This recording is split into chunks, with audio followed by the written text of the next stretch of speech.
What's up with it? Welcome to Beats, Rhymes, and Life Podcast, episode 10. Usual suspects in the building. Stacked De Niro, Tangy. What it do?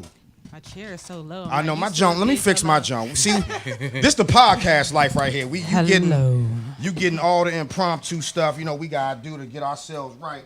Oh, okay, that's better. But we gonna make it do what it do.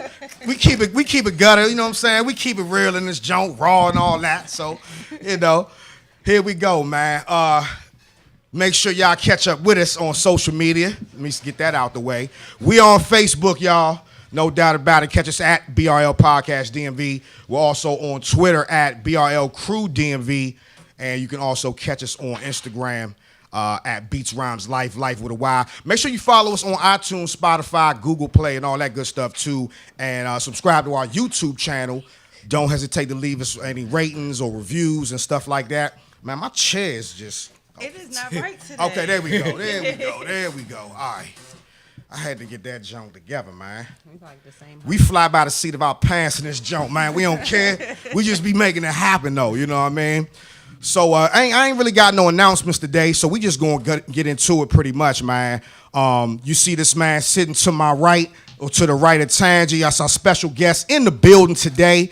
Now, let me let y'all know I'm fucking with this dude right here, man. And reason why he be talking that talk, you know what I'm saying? He making a lot of noise out there in the DMV, but also outside the district as well. So if you ain't hip, don't worry, we gonna get you hip. You know what I'm saying? We gonna get you right and all that. Don't worry about that. But I'd like to welcome to Beats, Rhymes, and Life, hip-hop artist and visual director, Raheem Supreme. What it do, brother? What's good? What's popping? Man, we chilling, man. I appreciate you coming through and all that. You know, I know it was a little hectic trying to get here for all of us today. You know, that's why we kind of, a little unsettled right now. But, we going to get it right, though. We going to get it right, man, and all that good stuff. But, thanks for coming through, bro. I appreciate your time and all that. Appreciate you. Yeah, no doubt, bro. No doubt. So, what's up? What's going on, Tangy? Everything. It's been a long exhale. week. We got to exhale. It has been a long week. It's been a long week. Yes, it has. But today is a good day. We got good weather day. It wasn't that much traffic today. For me, it wasn't that much traffic. This was like the easiest day I had. Oh, yeah? Yeah. Because you got here on time. But right on time. Yeah, you got here on time. So no doubt about that shit. It's a good day in the D.C. area, man. Good to be alive here. But let's jump into it, man. Without further ado, we got my man Raheem in this joint, man. And let's jump into it, man. Off the top, where are you from originally? I'm from Hilltop, Upshur Street, Georgia Avenue. Okay, Uptown. All right. So you pretty much this your area right here. Yeah, Uptown, definitely. Yeah, no doubt, man. That's what's up. So for me, as a rap fan, what I'm saying, I always like to ask the question, how do folks get started? What was that? I think my lipstick, but it's cool. I can get it later. It's not a point. Having makeup issues and malfunctions and all that, that's why I said we keep it live on this joint. It don't matter. So, but what I was saying was one thing I like to ask artists, well, hold on. First thing, you're not actually the first artist on our show. You're the first rap artist on our podcast. Yeah, no doubt. Let me put that out there. So that's a motherfucking big deal right there. I feel real special right now. Yeah, you are, dog. We appreciate that, dog. You know what I'm saying? So you are very first hip hop artist. Let's give him a round of applause. Come on now. Let's hear for Raheem Supreme. Like Beats, Rhymes, and Life podcast first hip hop artist. Here we go. So we getting this joint started right, man. But yeah, man, off the top, how'd you get started with the pen game though? How did that get going? My ex-girlfriend a few years ago, I was always the type that be freestyling. I would just be messing around, never really took it serious, and then pretty much her telling me nah, you sound like you playing around, but it sounds like you could really do it. You feel what I'm saying? It's always the women. See, there she go. You know what I mean? But real talk, shout out to that sister, man. She definitely had a major source of inspiration for you there, bro. Yeah. Damn. So ex-girlfriend told you that you was good. You was like, hold on, I could do something with this. Yeah. Okay. So when did you know, all right, I think I want to pursue this as a career? Record a few songs, and then I met I met my first manager through her because she went to Howard or whatever. Okay. HU. Yeah. Shouts to HU. Shout out to HU and my man Trey Banks or whatever. And then he kind of like listened to my songs. He's like, let's put together like a project, put that joint out or whatever. Right. So I'm like, I don't see that. That joint got real good reception. So I'm like, oh, nah, I'm working with something. You feel Yeah. What project was that? That was the Genesis one. Okay. Yeah. Okay. That was back in like 2011. Damn. Okay. So yeah, you've been definitely putting it down for a minute. Yeah, you got a nice body of work online too, like from Yeah, I was checking EPs, it out earlier. singles, you know, all that, man. Yeah, going all the way back to 2011, that joint nice, dog. I appreciate that. Yeah, no man. doubt, no doubt. Yeah, definitely keep that shit going, man, because you know that's what the streets love. They love the streets love to be fed. You know what I'm saying? All that Yeah. cranking shit. So Hell you know, yeah. yeah, that's what's up, man. So what made you feel like rap was the best way for you to get your message out there? I'm the type I kind of like. It take a lot for me to like. I express myself now that I'm older, and you feel what I'm saying. Went through stuff, but like that was my best way of like projecting my message or getting my emotion out. And I noticed that it was a gift because a lot of people can. Everybody can't rhyme. A lot of people could think something, but I knew that I had a gift because I was able to say it in a real artistic, swag form. Yeah. Offering the swag, the culture, everything. Right, You know what I'm saying? Poetry, all of that shit. So I'm like, all right, bet. And repetition, you're going to get better as you do it. So No I'm like, doubt, all right, no question. I'm Yeah. going to keep on working on my craft. You know what I'm saying? I ain't gonna lie, it's funny to hear you just talk like regular now, because when you listen to your tracks, man, different. you hear Got a you whole hear different- that pain, like that hunger. Yeah. You know what I'm saying? Yeah. It's a whole different channel. You know what I mean? I'm Yeah. all laid back right now. Right. On the song, you hear everything, the charisma, Yeah. storytelling, the Yeah, imagery. yeah, it's like a whole different side to you. You know what I Yeah. mean? But that's the beauty of being an artist. You know what I mean? You can release that and let that out and go back to your everyday life and just be chilling. You know what I mean? Mm-hmm. But that's what's up, man. So who are some of your influences, man? Because I hear a lot of Ray and Ghost and fucking like a lot of East Coast influence. You know what I'm saying? Like the early '90s type of rap with even a little Mob. Like if I hear shit with you and we gonna talk about your partner Uncle John. Oh yeah, A little that's later, Okay. like y'all definitely collaborate a lot on some good shit and just y'all whole style. Like, so who are some of your influences, man? Like you said, Ray, Ghost, Rakim, Slick Rick, Okay, Biz Markie. Why them? Like Um, how did you get exposed to them? How old are you? I'm 29. Okay. I'm 29. So like my sister, before she passed away, before like now that the CDs and all that stuff is hot now, vinyls and stuff. But when it like was on its downhill, probably the early 2000s, she would like play all the Life After Death albums, DMX albums, and all that stuff. So we would like compete in the room trying to perform who know the words more. So you feel what I'm saying? and you was all over that shit. I'm like, You hold get on. that junk word for word. I know more words than you. Hold up. You feel what I'm saying? Hey, look, that's how you develop That's that. cute. That's how you develop that cadence though, and all that flow. You know what I mean? Yeah.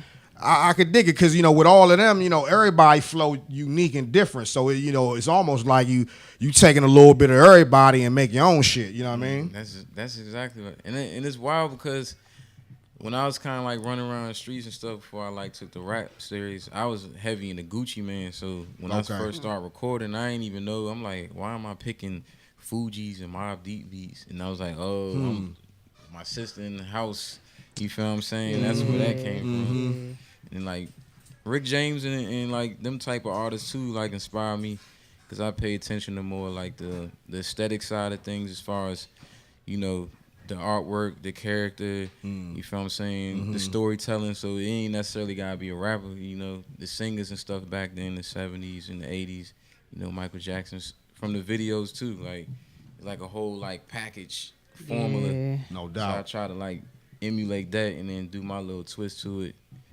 You feel what I'm saying? Then For come sure. with the vinyls and tape cassettes and stuff like that. That way fans could feel more, like they got like a collectible item. Something to feel more, personal. More personal, yeah, more authentic, like, you know what I mean? Right. Yeah, I could dig that. now throughout your music, you mentioned the influence of your dad. Talk a little bit about Pops, because he's from New York City, right? Yeah, he's from New York.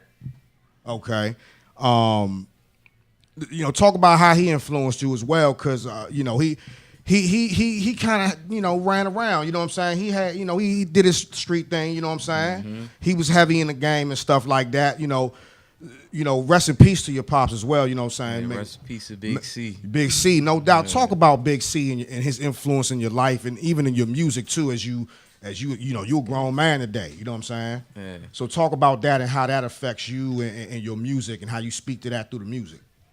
He played a real big factor in my life. He passed that when I was about 13, so I didn't get to, you feel what I'm saying, have a fool, But for the time he was here, definitely like helped a lot of people, like from businesses, flea markets, real estate.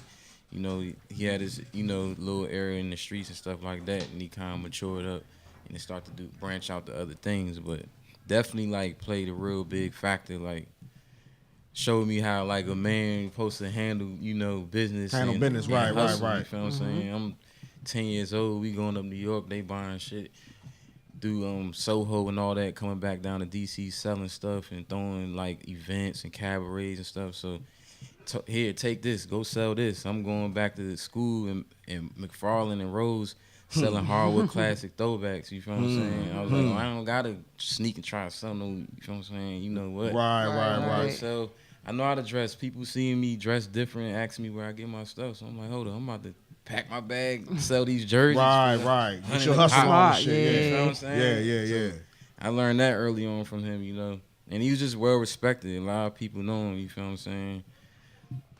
So he came from, I think he's from Queens, right? Was he from Queens? Rosedale, Queens. My whole father's side, they're from Barbados, so. Oh, no bullshit. Yeah. Okay. Yeah, my people's from Trinidad. Oh, see, Yeah, no doubt. The whole Queens is pretty much, Queens and Jamaican, Brooklyn, you know what I'm saying? Yeah. So that borough, they came there at a young age. He was in the streets living on his own, like 14, had personal drivers, all types of shit. Damn. He was definitely like fat cat, rifle type. Yeah. You feel what I'm saying? Then he had a little issue, but it was, I don't want to really, Get to that's straight. That's how it was back then. for sure. I mean that's what I was gonna say. Like that era between New York and DC, it was that's just what was going on. You know what I'm saying? Yeah. It was a lot of business going on in that arena. We gonna say, you know what I mean? Right. And a lot of connections was made. A lot of commerce was going on. You know what I mean?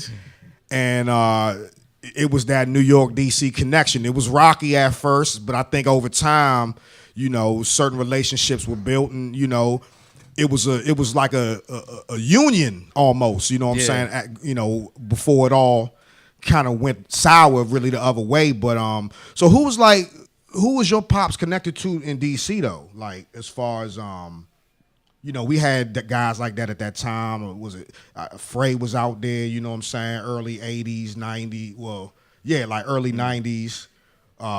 People like that. I mean, was he running with them type dudes like that, or was they?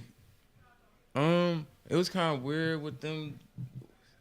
My mom, she kind of was doing stuff too in the streets. So she would tell me stories now, little war stories and stuff like that. But I don't think he was necessarily like doing business with them people, but they knew who he was. And there had been altercations, you feel what I'm saying? Because you be having little workers running around doing wild stuff. So I think one situation was like one of his peoples he had working, like put down one of the Rayful people. So he had to meet Rayful at a hotel somewhere out here and talk about the shit. Like I wasn't trying to, I'm down here getting money. Like I came from New York. Like I got different spots in Virginia, Maryland, DC. I'm not worried about like, you feel what I'm saying? I'm not trying to mess up your situation. Shit. They squashed that, whatever. And shit. You feel what I'm saying? It was just, he was doing his own thing. Like, he came down this joint kind of like set up shop, you feel what I'm saying? Got territory, stuff like that. Some stuff he kind of bogarted, some stuff he sat down, already knew some people. Mm-hmm. You know how that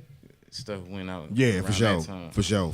So he kind of was he had his own little his situation. own thing going, yeah. Man, that's fascinating, man. So, but you grew up around here. You grew up uptown. Yeah.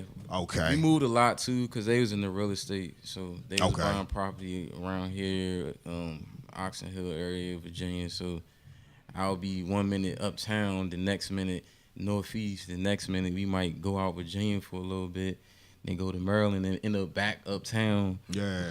And then when he passed away, my mother was grieving, so she pretty much sold every single property out here. So it was like we was back across the bridge type shit. And then Gotcha. she regret that now because now you see these houses is 700. Yeah, right. She didn't let it go for 250. You know what I'm saying? That was the trick. That was the trick. That was the trick right there. You know what I mean? That's a whole nother situation. Yeah. You know what I mean? But to get back to your rhymes and your lyrics and stuff like that, your music, like you get real personal in your rhymes, dog. Like you definitely open up like that window into your life and to kind of let people inside of you, and let people get to know you. What inspires you to get that personal in your rhymes? Is it like therapeutic and shit, or is it like what is that? What inspires you to go to that depth? Because you gotta. I'll be channeling. Yeah, you be going there, dog. So what inspires you to go there? I always try to think like being myself and separating myself. You feel what I'm saying? Yeah. Like, each emotion, I'ma like really take advantage of it and like just I'm offering my whole self, and I feel like I got a responsibility. Like I'm a voice for a lot of people, so I'ma speak from different angles. Like I'm not always up. You feel what I'm saying? And able to be on my flashy Ric Flair mode. Like I be down too. It's always a struggle. We always learning and always growing. So it's like I'm gonna talk about every single thing. You feel what I'm saying? Yeah. There was a moment in time, and then everybody can relate to it or like get inspired by that or push them through. Music get people through shit. Absolutely. No doubt. Yeah, man, that's what's up, man. So how would you describe your style? Because like we kind of said, we alluded to before, some of your influences on the hip hop side. And, I find your beat selection interesting, for one. Appreciate that. Yeah, no doubt about that. And it's it's like some throwback type shit. It's an ode to the old, but then again with y'all rhymes, the way you rhyme, it makes it fresh. Exactly. Yeah. It make it sound when you combine those two elements, like the old school, but with the fresh ass rhymes, it's like a new sound. Like, so how would you describe it? How'd you come up with that shit? Is it just natural? Like, how did you tailor that shit to be like your sound? It took a little bit of time. I mean, I knew I'm versatile because I got a mixture of like inspiration from South and up north. Right. We got go and we DC. We not too far away from Richmond, Atlanta, and stuff like that. Right. But then I knew like my main MO is like soulful stuff. Then I didn't want to get too boom bappy because I knew that I'm all right. It's 2019. I'm young. Hip hop's still young, 20 years old. You know what I'm saying? But I'm gonna make sure when somebody hear like, all right, he's still, you can tell he a hybrid version of. Yeah. You know what I'm saying? So I'm gonna give you story mode from what I'm writing, and I'm gonna always pick cinematic beats, whether it's sample from. I listen to a lot of old records too in different genres, so try to keep that cinematic aesthetic like overall. You feel what I'm saying? So when they listen to it, it's like movie or imagery or just like, damn, I felt that joint. Damn, I went through that. Damn, I see that shit. Whoa. You on point with that Action-packed shit, shit, definitely. you know Yeah. what I'm saying? Yeah. Yeah, That's what's up. I got a question. Yeah, go ahead. So as far as like producers, do you do you work with people locally or you just pick whoever? Like you get a hit off Twitter or something like that, or somebody hit you up on IG like, hey, I got these beats for you. Check me out. Like, how do you pick producers? It's both internet, local, out of town. Sometimes I get to searching, digging in SoundCloud and stuff like that, or just different little social networks, or like you said, they hop in my DMs and stuff like that, or I collaborate. We collaborate and people like stumble upon my music and be like, yo, I heard your stuff. trying to work with you. I'm like, bet. You feel what I'm saying? Producers, I was surprised that they even paid attention to my stuff. You know what I'm saying? But like, definitely, you gotta definitely be peculiar with the sound. You know what I'm saying? Know what match, what complements your style. So like, yeah, definitely. I got my go-tos too, my in-house producers too. I was going to say, it's got to be some folks that you normally fuck with. That I seen a few names that keep coming up. You know what I'm saying? Certain beats, certain projects, certain singles. What you say, Janji? I ain't see all that. I'm mad. I don't know what. Maybe because I was mostly listening. I didn't like look. I just listened to everything. So yeah, and then certain sites it don't show the credits. Like Bandcamp will show all the credits, but like iTunes and stuff. Yeah, that's where I went to Bandcamp. Yeah. It's the same majority of the time. Then like as I go on, I try to like branch out because you know with the branding and marketing, I try to like really like all right, how can like get this joint out there more? Right. You know what I'm saying? Yeah, the first joint I think I realized I was like, damn, this nigga talking that talk was the what was that Devilish Moments? Because what caught me was the AWB joint, the Average White Band sample. Because that's my shit. I grew up on that, so I heard that joint the way y'all flipped it, and then just the whole, like I said, that passion. You know, you hear that pain in the joint, especially in that song. And you mentioned something about that's why I said you get personal about like a situation in your family with your niece and your cousin. And I was like, damn, that took some balls to really come out and say that joint in a rhyme. Like, I don't know how they felt. You feel what I'm saying? I'm like, nah, I got. Did they mad at you or something, or like what? That ain't caused no family beef or nothing like that, did it?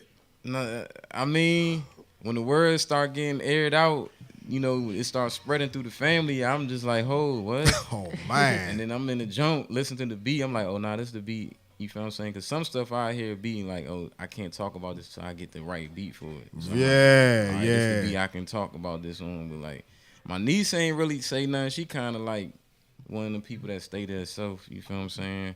And I talk to her about it sometimes. She open up sometime about it. But you know, that type of stuff is real, you know.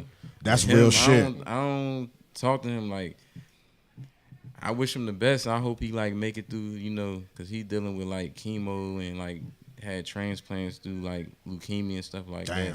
But like, it's like I don't want to talk to you after that. Cause you feel what I'm saying? Yeah. But you now, I find out you molesting my niece you all these years, faking like I'm your best cousin. Like, what? This was you was doing when y'all was over my grandmother's house. Like, this why she act like this and like, man, like, you know what I'm saying? Yeah. And everything start adding up. Yeah, so real shit. Like, damn.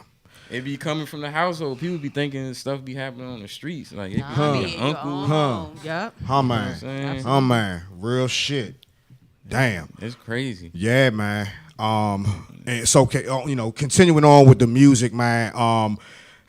One of the things I like, you know, you got, you know, in addition to the distinct sound, you have an infatuation with 300 ZXs. What is it with those classic cars? Are you just into classic cars, or what is it about them 300 Zs that you just fuck with like that? It's classic cars and definitely Zs. I done had so many of them. I ain't done. I'm waiting to go save up for another one. It's just, I don't know. When I got my first one, I was like 17 and got my license. It kind of turned me out. And then like two of my cousins had them. And then like the digital dash, the car talking, the T-tops, the pop-up lights. I'm like, yeah, you can like, fuck with that. I can fuck with that. This can be my whole little Batman aesthetic right here. Yeah. Like Z, Raheem Supreme Z. You feel what I'm saying? Yeah, no doubt. So like, that's what's up. I got a random question. What made you change your IG name? Because I was like, who is this? I was like, oh, it's the same guy. Somebody was hating on me, man. Somebody flagged my whole page. Damn. Oh, what was your name before? It was Raheem Supreme. Oh, it was Raheem Supreme. Okay, straight out. The Godzilla Supreme. Mm-hmm. Somebody was hating. They flagged something. I'm what? Like, all I post is my stuff. How you flag something on my page saying I post something wild? Like, I don't post nothing wild. And then somebody was log in the junk or something. I'm like, oh, all right. Somebody was hating on you, Somebody dog. Damn. definitely hating. Yeah, that was some hate shit. That was some hater shit, Man, I man. ain't even be messing with nobody. Come on, bro. That's, Block my that's blessings. messed up. Yeah. Yeah, I ain't never know that because ever since I've been following you, it's been Godzilla Supreme. Yeah, it Yeah. happened like recently, like Oh, it had shit. overnight, 24 hours or something like that. Man, Oh, that shit- damn. Yeah, that was some hating. That's all it was, man. You know how that shit go, you know. But it's all good. We fight through all that, you know what I'm saying? And we Yeah. get through that. So as far as the videos go, because you are a visual director, now, do you direct for other people as well, or is just your own videos, or how does that work? I directed for like 2-3 other people, you feel what I'm saying, in a circle. You know, but other than that, I haven't been like helping direct people videos in a while. And I direct my own. Okay. Yeah. So how does being a visual director with that type of eye already, how does that help you when you're doing your videos? A lot. I'll save. It's less time consuming because you know it take a lot of preparation with that type of stuff. Right. Stuff don't be getting done on time. And, That's always the case.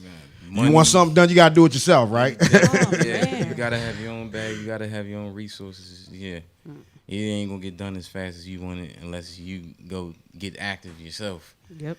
You know what I'm saying? Yeah, you got some dope videos, dog. Like that. That's how I could tell that you take a special part in those, in how those videos turn out, man. Because you got some sick visuals, dog. Them Jones, appreciate that, yeah, no doubt, very different, man. You know, it's not like nothing I've seen recently, man, from the independent underground level, man. Them Jones is clean.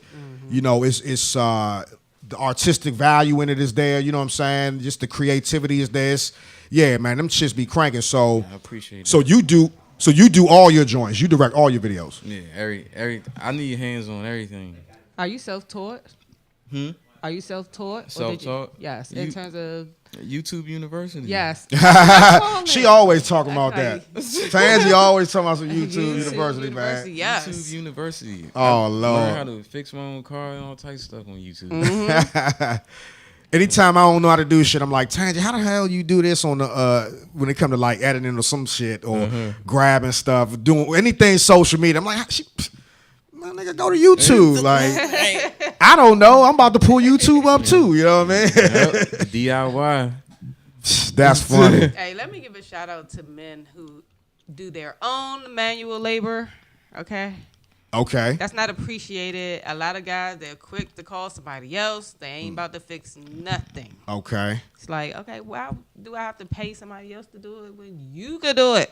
It's not that hard to do. Shout out to the handymen, So, yeah. huh? Yes. The handy guys. All right, well, yeah, that seemed to be a quality women appreciate right there. If you can feel able to fix some Sure. stuff around the house, man, you Hell good. Yeah.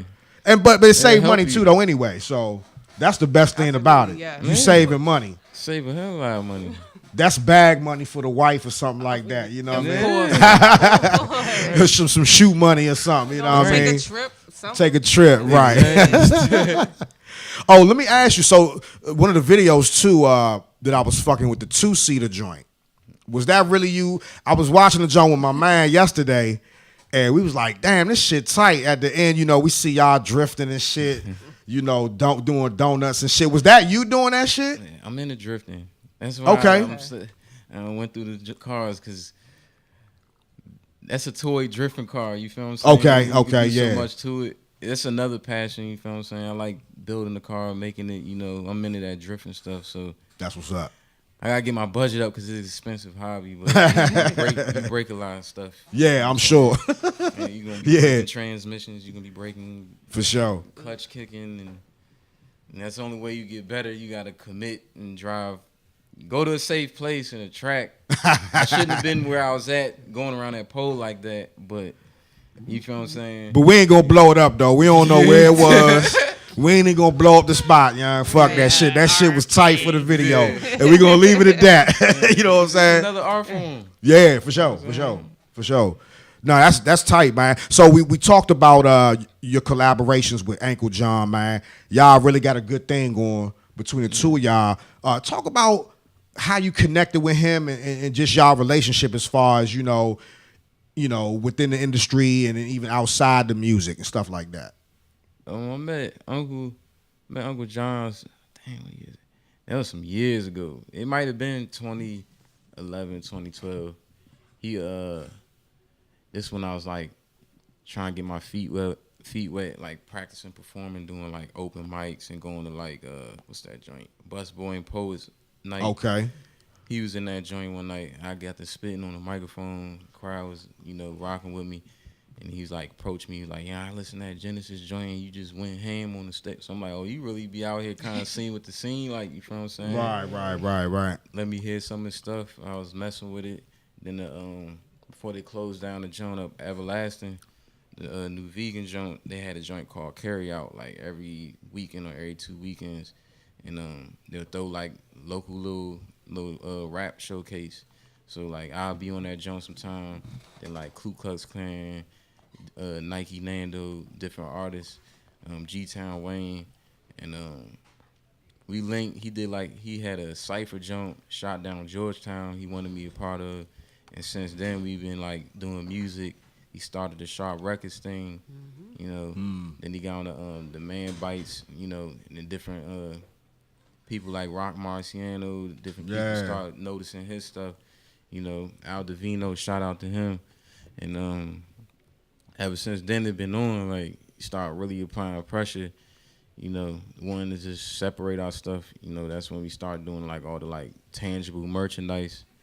It really was him, really like stepping foot on it, and then I kind of like followed suit because I was like, oh nah, people really buying this junk. You know what I'm saying? For sure. All over this joint, like you need to set up some tours out London or something, or couple tours out here or something. Like, people really banging with the merch. I ain't know it was that important. You know what I'm saying? I thought, oh, digital age, ain't nobody buying it. Right. I was like, oh no, he's selling them joints out, and he's selling them joints like 20, 40 a pop. Yeah, it's something there. It's definitely something there. This man selling the joint 100 a pop. Just digital. I'm like, nice. Oh, people's buying this. Oh, like, I need parts. Yeah, gotta get in on that. Yeah, got to get in on that. No doubt. Yeah, he been going ham, man. Shout out to Uncle John, man. Yeah, Uncle John, man. I like what y'all be doing together, man. For real talk, y'all definitely keep doing your thing. Yeah. Shout out to him, man. We might have to get him on this joint. We might have to get both of y'all back on this joint together. He's very underrated.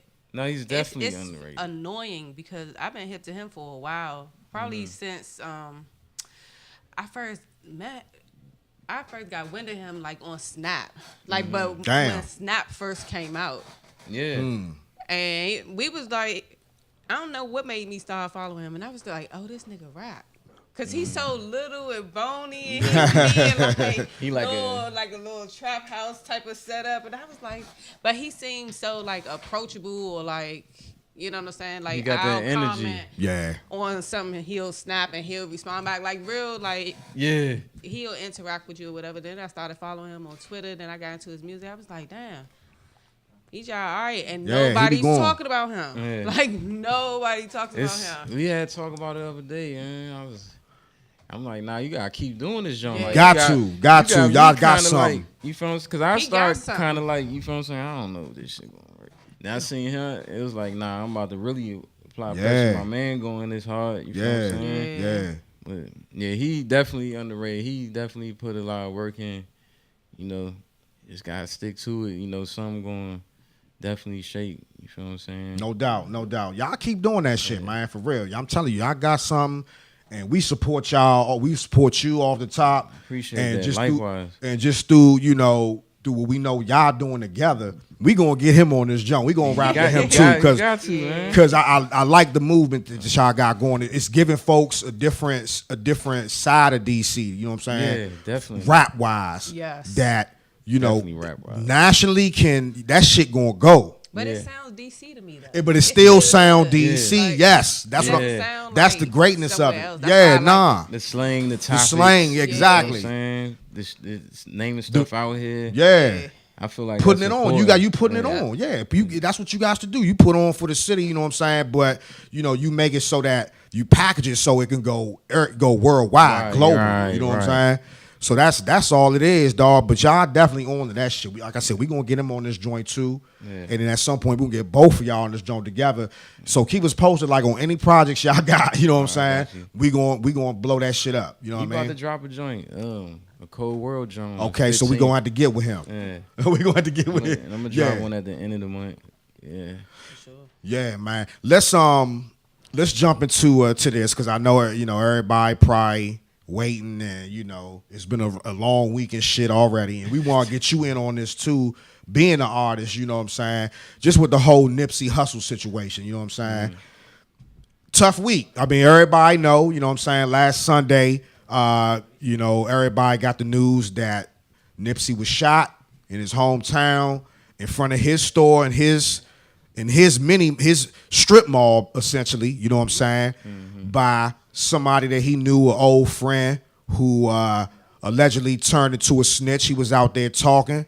Nipsey, stepped to him, checked, had the job like G check him like, look, you can't really come around this joint, blase, blah. Dude, took offense to that, came back, and, Nipsey's no longer here. He took him out, he killed him. Thoughts? Anybody? How do y'all? I ain't really been saying nothing all week on record, so I'm waiting. I've been waiting for this joint. You know what I'm saying? But I'm gonna give whoever y'all get it in. Tangy, what happened? Man? Like, how'd you feel about that shit? Man, it just sucks. Man. You know what I'm saying? Every aspect of it sucks. You know what I'm saying? Another black man is gunned down, and then he's gunned down by another black man, and then not only that, like the sensationalization of social media and the media in general, like even with TMZ posting the surveillance video. Right.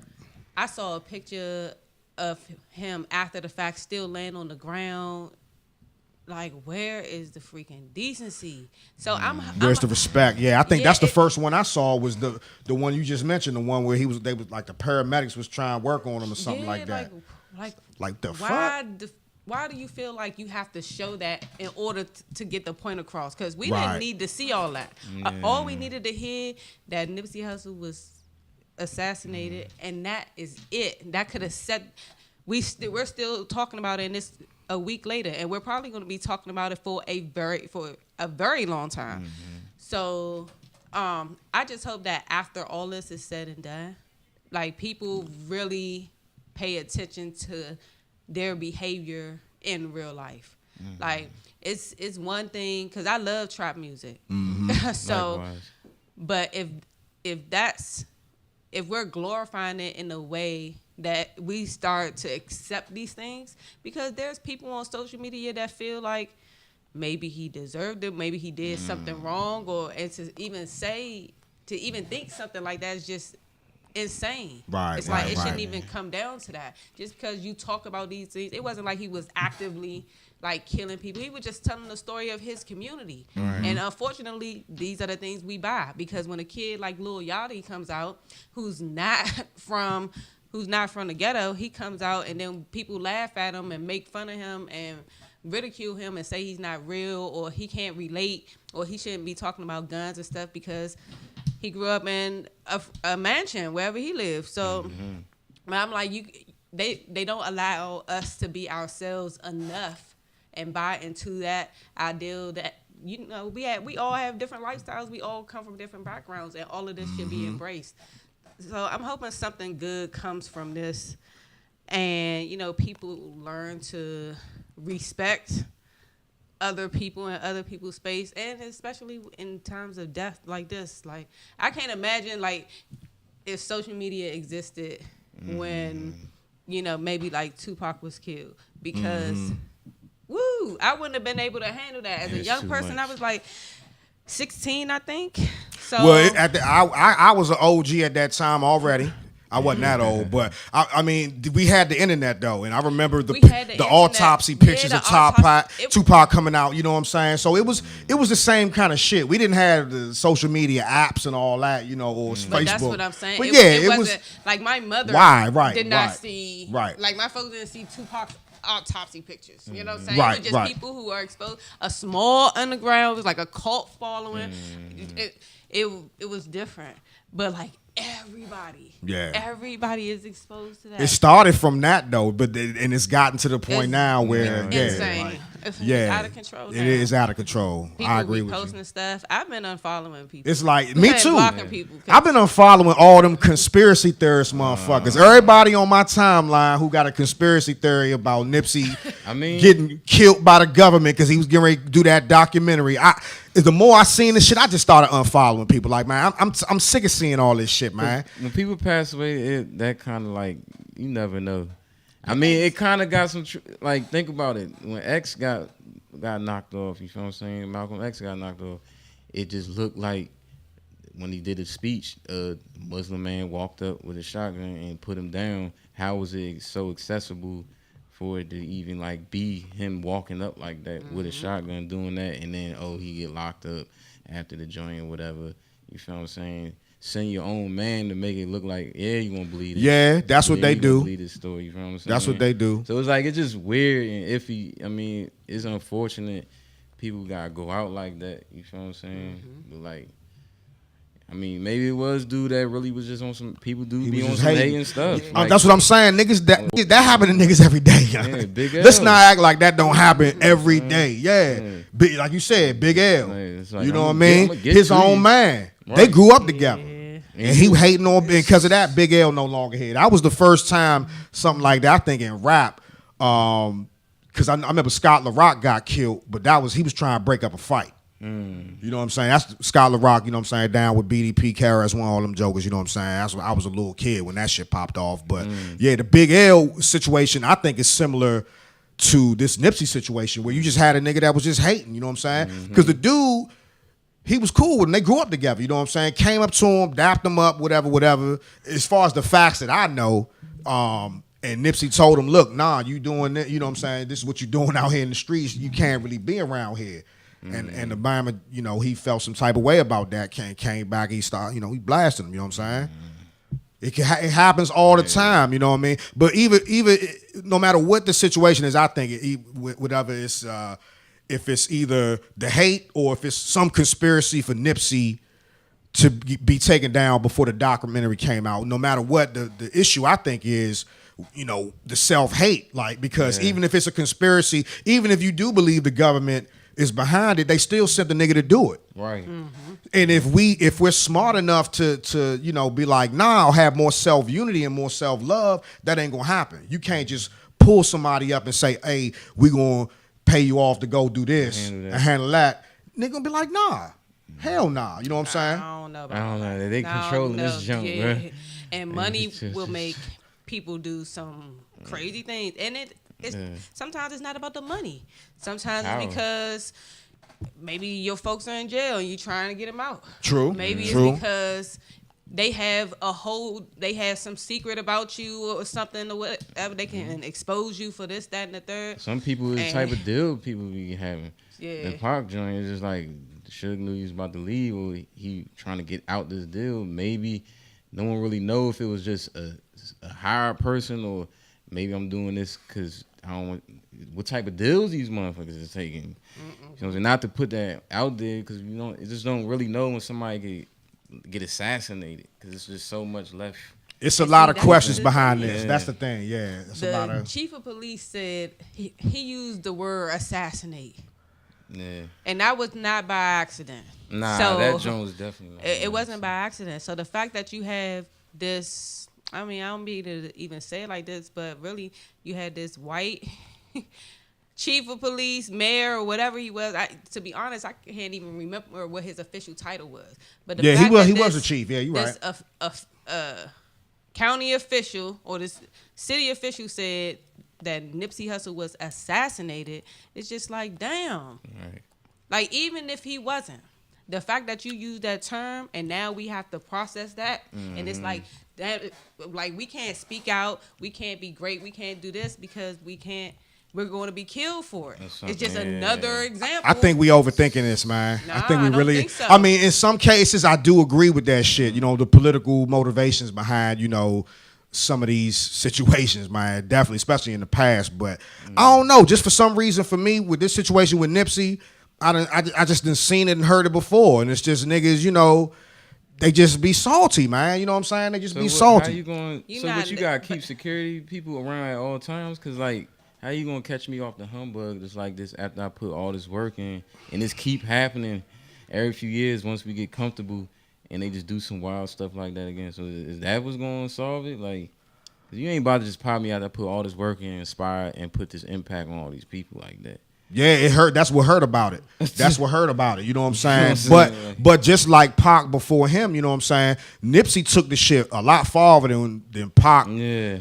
You know, well, we can't say how far Pac would have taken it, but he did what he took up the place where Pac left off and took the shit farther. You know what I'm saying? Right. I feel like we're setting the blueprint for how we need to operate now. You know what I'm saying? And somebody else going to come along and do the same thing 10, 15, 20 years from now too. You know what I'm saying? We just got to hope that we smart about it, and you know that type of shit don't happen, man. Because we be hurting off that shit. Everybody hurt off that all week. Punish What? I wasn't online for real. I'm like, oh nah, let me just leave this junk. I ain't even about to be scrolling through nothing. You know what I'm saying? How I'm supposed to be moving out this junk? Right. It's tough, man. But I hope, man, we just smarten up from here on out, you know, and learn to, you know, just spread love, you know what I'm saying? Don't hate the next, no matter what, no matter who behind it or whatever, you know what I'm saying? We're going to eventually find out like what's happening with this, you know what I'm saying? But for right now, I think we need to focus on, what's that? I don't know. You don't think so? I don't think we're gonna know the truth. It's gonna always be something. It's something hidden. And then it happened in know. LA. Nothing from I need to LA see is more the to truth. convince me that the government is really behind this. I got to see more. It's too much, you know, all the coincidences, that shit don't mean nothing. You know, But you you look know at the what? facts is the facts. Before we go, right? It's not about the government like the United States government. It could have been a local government thing. Like he impacted his community in such a way that it could seem threatening to the LAPD. They was fucking with him though. No, LAPD was fucking with him. as far as you know. I mean, he was getting ready to meet with him the next day to talk about gang violence. It was people Why not? in the FBI. When have the LAPD ever loved a black man as much as they went on record loving him? Please, man. LAPD, they don't give a fuck. I don't believe that. Because appearances mean everything. And LAPD is trying to erase a racist history. They've been known to be racist. Why not use a person like Nipsey Hussle to try to get people to have a different opinion about you? When you're known, you beat Rodney King, got away with it. So Nipsey, so basically they was just using Nipsey though. I wouldn't be surprised. I don't know about that. Y'all gotta That would mean that all his work that he's doing is really bullshit then. No. Nah. Because that's part of it. That's part of his civic duty and his his platform. He was using that to, end gang violence, try to, have a, better relationship with the LAPD. I mean, I don't really. So they using that? I don't know, man. We running out of time anyway. We might have to pick this up next week. We're going to have to pick this up next week, because we about to get out of here, man. Yes. Appreciate Raheem Supreme coming through, brother. You know what I'm saying? We're going to definitely holler at you and get you back. You and Uncle John, you know what I'm saying? And we're going to chop it up. I'm telling you, man, y'all boys keep doing y'all thing, man. We're going to show love and support. As for us, we'll be back next week, same time, same place, Saturday right here on Listen Vision Radio at 12 noon. Keep it right here, though. Eddie Kane's show is on deck, so make sure y'all keep it locked, all right? As for us, 2 words, baby. We gone. Peace.